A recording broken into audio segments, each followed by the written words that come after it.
کچھ لوگوں کو جب کہا جاتا ہے، پانچویں دلیل پہ ہم لوگ آ رہے ہیں، پانچویں دلیل، کچھ لوگوں سے کہا جاتا ہے دیکھو اللہ کے نبی صلی اللہ علیہ وسلم کی وفات 12 تاریخ کو ہوئی اور آپ 12 تاریخ کو عید مناتے ہو، تو اس تاریخ کو تو آپ صلی اللہ علیہ وسلم کی وفات ہوئی ہے، مان لو اس کو پیدائش بھی ہے، پیدا بھی 12 تاریخ کو ہے اور وفات بھی 12 کو، مان لو اس کو، چلو تو تم کو غم منانا چاہیے خوشی؟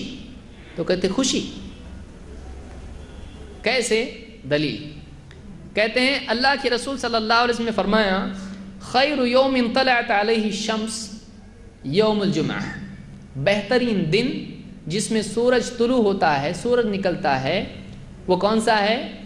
جمعہ کا۔ دیکھیے دلیل ہے، سب سے افضل دن جمعہ ہے۔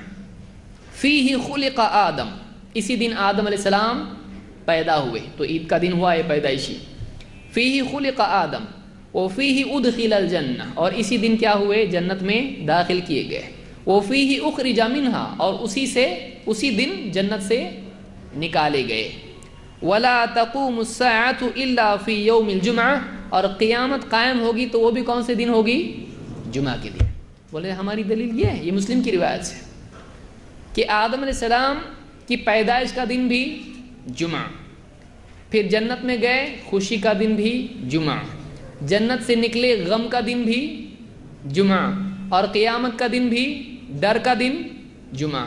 دیکھو خوشی، غم، ڈر سب جمع ہو رہے، تو منانے کا کیا اس کو؟ جمعہ عید ہے۔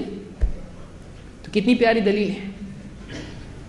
تو اللہ کے نبی صلی اللہ علیہ وسلم نے جمعہ کے دن کو عید قرار دینے سے وہ عید بنی، یا ہم اپنے طور پر ہم نے اس کو عید بنایا؟ سوال یہ ہے۔ اگر واقعی ایسا کوئی دن ہے کہ جس میں خوشی منانا چاہیے، جیسا کہ جمعہ ہے جس میں عبادت کی جاتی ہے، لیکن بعض لوگوں کا جمعہ کیسا ہوتا ہے؟ جمعہ پڑھے اور کہاں جانا ہے ابھی جمعہ کے بعد؟ دوسرا شو دیکھنے جانا ہے۔ بہت سارے لوگوں کا یہ معاملہ ہوتا ہے، ان کی عید ایسی ہوتی ہے، بلکہ عیدیں تقریباً ایسی ہوتی ہیں کہ ہمارے 2 عیدیں ہوتی ہیں، ایک فل عید اوریجنل، اور دوسری کون سی ہوتی ہے اگلے دن؟ باسی عید۔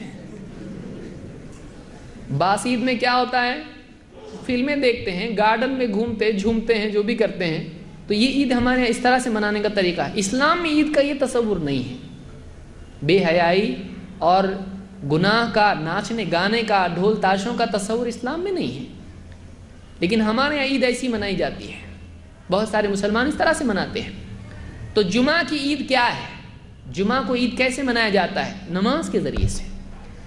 اگر واقعی 12 ربیع الاول بھی عید ہوتا تو جب آپ صلی اللہ علیہ وسلم نے جمعہ کو بتا دیا کہ یہ دن عید کا دن ہے، کیا آپ صلی اللہ علیہ وسلم کے لیے مشکل تھا کہ آپ 12 ربیع الاول کو یا 9 ربیع الاول کو یا جو بھی دن آپ کی پیدائش کا ہے، آپ اس دن بتا نہیں دیتے مسلمانوں کو یہ بھی عید کا دن ہے؟ کیا پرابلم کیا ہے بتانے میں؟ آپ بتا رہے جمعہ عید ہے، آپ صلی اللہ علیہ وسلم نے نہیں بتایا کہ 12 ربیع الاول عید ہے۔ تو بہت سارے لوگ جمعہ سے دلیل لیتے ہیں، دیکھو اس دن آدم علیہ السلام پیدا ہوئے، آدم علیہ السلام کے پیدا ہونے سے وہ عید نہیں بنا، اس کو یاد رکھیے، وہ عید بنا اللہ کے نبی صلی اللہ علیہ وسلم کے اس کو عید قرار دینے سے۔ ورنہ آپ بتائیے سال بھر میں صحابہ، تابعین، تبع تابعین کتنے پیدا ہوئے؟ کیا ہر دن سال بھر عید ہے؟ کہ سال بھر عید ہی بولیں گے؟ پھر کوئی نہ کوئی اچھا آدمی تو پیدا ہوتا ہے، کم سے کم اپنا گڈو تو پیدا ہوا، خوشی کا دن۔ تو ہر ایک کا کوئی نہ کوئی گڈو ہے۔ آپ دواخانے میں جائیے، کوئی نہ کوئی مسلمان روزانہ، تو سارا سال ایک مسلمان پیدا ہوتا ہے، کوئی ایک بڑھ گیا مسلمان، اپنا بھائی آ گیا، تو پورا سال دنیا بھر میں عید ہو جائے گا، پھر کوئی دن بے عید ہے ہی نہیں۔ تو باسی عید کا تصور اسلام میں نہیں رہے گا۔ جب ہر دن اوریجنل عید ہے تو باسی کیسا ہو؟ باسی ہوگی نہیں کوئی عید۔ یہ اس طرح کی خرافات ہیں۔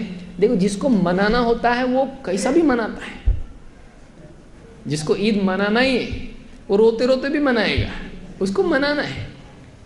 تو یہ بھی دلیل اس میں پیش کی جاتی ہے کہ جمعہ عید ہے، تو ہم کہتے ہیں جمعہ عید ہے اس لیے کہ جمعہ کے لیے دلیل ہے، لیکن 12 ربیع الاول کے لیے دلیل نہیں ہے کہ اس کو عید منانا چاہیے۔